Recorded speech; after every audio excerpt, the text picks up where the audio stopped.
previously on how to celebrate Thanksgiving without clean water. Taking over our cities and government was unjust, and it was happening in mostly the primarily black African-American populated cities. So you all of a sudden see families that were financially, or what appeared to be financially stable, you now see them struggling. We discussed quite a bit, and were able to get to the point where we knew something needed to be done other than just figuring out what was wrong. One of the difficulties in dealing with people feeling stuck, people trapped, generational poverty is how do you break out of that? We kind of left to figure it out on our own. Lead is bad. Okay, I'm not trying to diminish lead. I'm just saying there's stuff in there worse than lead.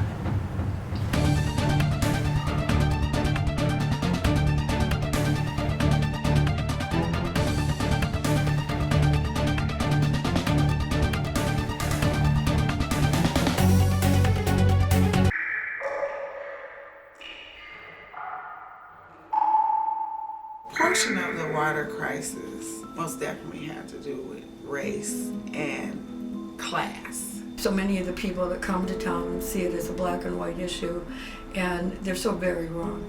We have so many cultures in this town, and we have always had an incredibly diverse population. I think racism and classism were factors.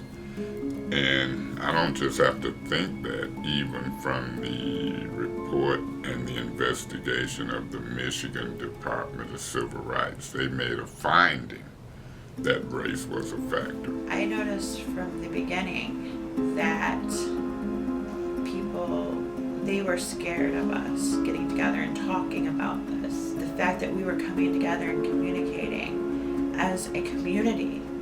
And I believe that, this happened here because we were like the perfect combination of certain things coming together. Flint is a majority black city. This is a very poor city. Officially, but they weren't trying to hurt them. I'm just saying in terms of ethnic cleansing. I don't believe there was a Wanna-See conference where they sat around the table and said, hey, what should we do today? Let's poison Flint. Right. But what they did do is they made a decision, just like the car companies, just like lots of people, where they go, what's going to cost us more?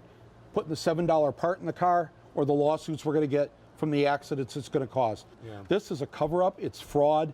It's a version of manslaughter now because we have 10 people that have died from Legionnaire's disease, 87 cases. Well, the doctors now are saying, yes, it's connected to this Flint River water. I mean, it's just, they could have fixed this at any point in time, but once they saw that they'd made the mistake, I think like a lot of politicians, they figured these people are poor, they didn't vote for us, they don't have any political power, and so, we'll see what we can do. I have friends from India, I have friends from Beirut, I have friends from Malaysia, China, I have friends from Africa, I have friends from Ireland and England that are local. They're not all apparently white people. And I think that we've been sold short as far as the emphasis on how very culturally diverse we are. Flint was already in a crisis before the contamination of the water. That's what would make it a disaster. The water crisis, the man-made disasters, was by design in order to control votes and the political system. You have to get rid of the people that has the power. So in your major cities such as Flint, which is for 57% population is African American, you would run a risk. The best way to get rid of them is to poison in water. Capitalism says that a few of my white brothers and sisters might get caught in this, but they're part of the problem anyway. So Flint in itself is a racist city. And we have to deal with racism. I always say, well, what better way was it for them to cleanse the city? They took the jobs away. Well, GM did that, and some of us left, but not enough. So, boom, here's the second whammy. We'll poison you. Pretty sure you'll either leave or die at that point. I honestly think that it was planned to a degree, whether it be motivated by greed and money or economic redevelopment. My personal thoughts was they knew we didn't approve. The citizens didn't get a vote on whether we went to that water. They told us, you're going to the Flint River water. The pre-contacts was the KWA, which you know now that we're never going to even see. We supposedly not only put money into that, but we gave more than money. We gave our lives and our health for that project. In our culture today, capitalism is about race. What race can I capitalize off? And it's always going to be to eliminate by due process. If you eliminate the middle class, you can capitalize on a bigger race of people to bring in profit for your agenda. If you look at all these different programs that we have, they create poverty. Then they turn around and make millions of dollars trying to help you get out of poverty, which they have no clue of getting you out of that. The only way out of poverty is through entrepreneurship. At the end of the day, I'm just one of those relentless people that believe in change and believe in recovery. And one thing that I noticed about Flint during this time, it made me think about what can we do to make sure something like that doesn't happen again. Okay, so a big company pulls out. One of the things that I thought about was, what if we had an entrepreneurial spirit prior to that? What if we had a better entrepreneurial system here to where if something like that happened, then we would adjust. It wouldn't be the end all to the state of our community or the state of our ecosystem for that matter. My dad always taught me that the best job in the world to have is the one that you create for yourself.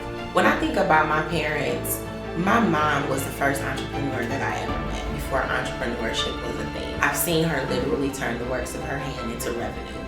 But to have the mindset of, I can do this full time, I can make this a job, I think that the generations before us did not even feel like that was possible.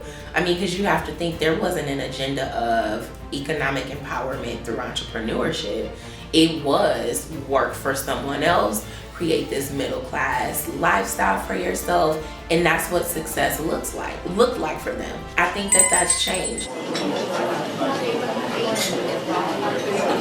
Flint is more than General Motors. Still great opportunity here in this city.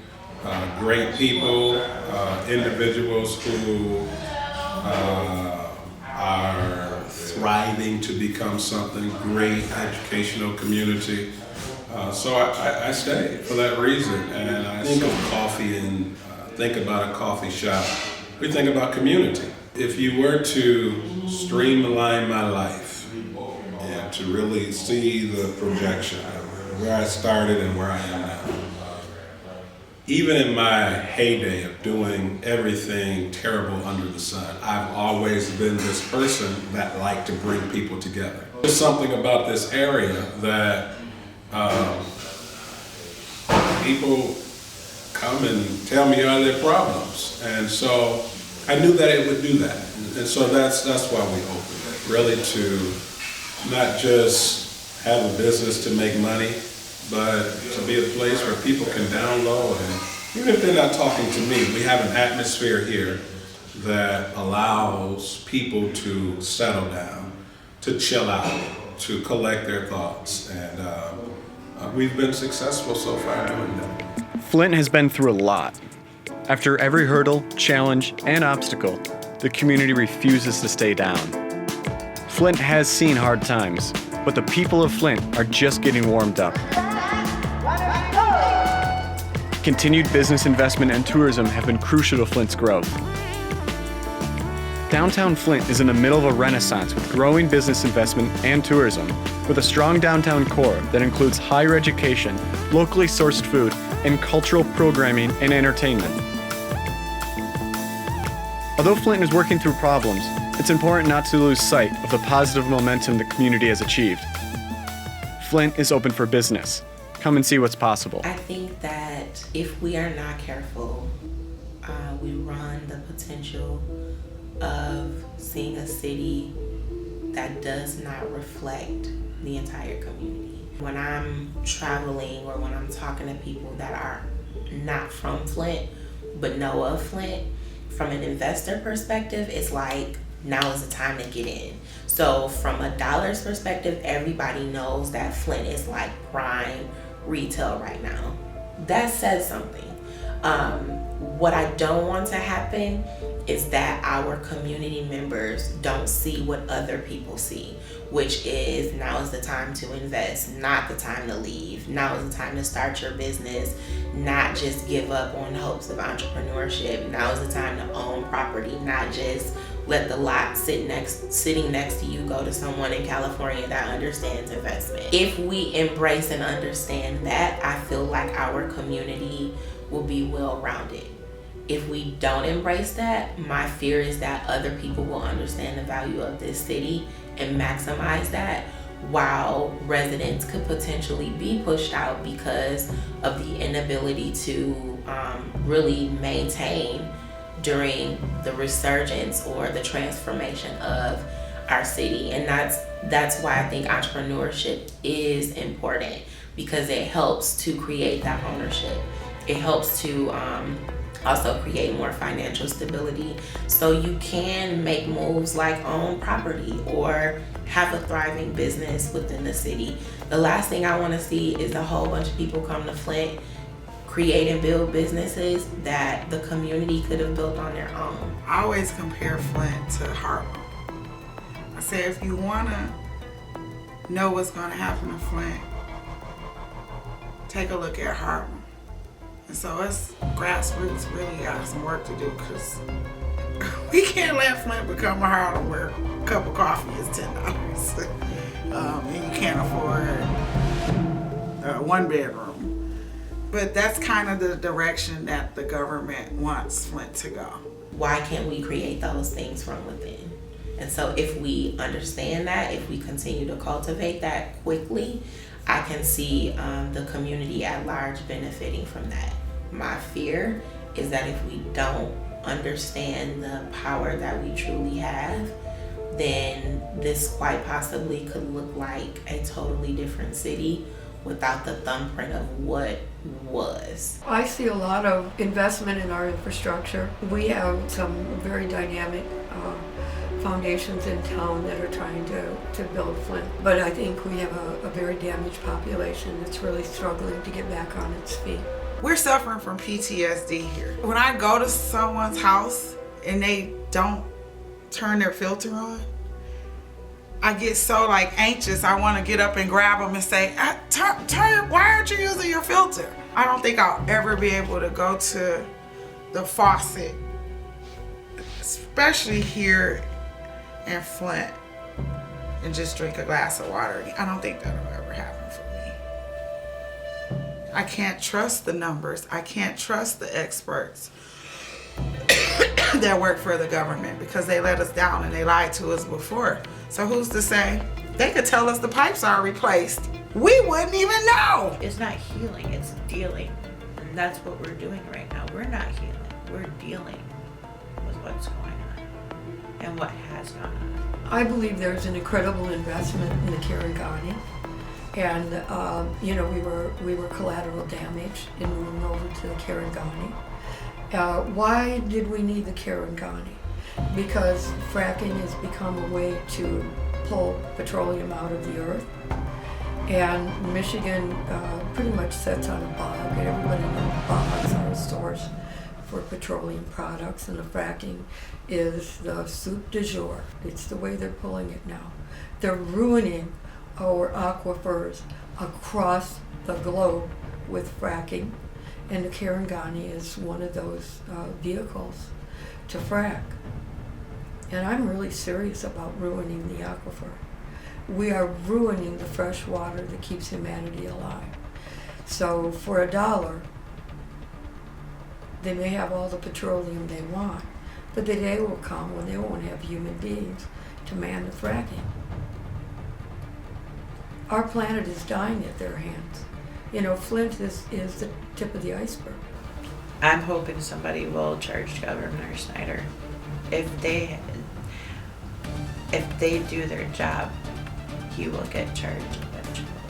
Reparations to me is give us some economic development here where we can get back on our feet, where we are able to purchase homes again, afford to pay the taxes on them, afford the water bills. We have some highest water rates in the nation.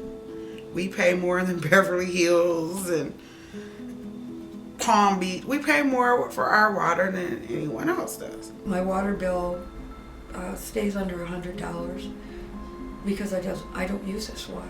I have friends who let me shower, bathe in their homes outside of Flint. I do not drink the water. I use it to flush my toilet. And I'm having a little bit of a debate with the water system because they think my meter's defective.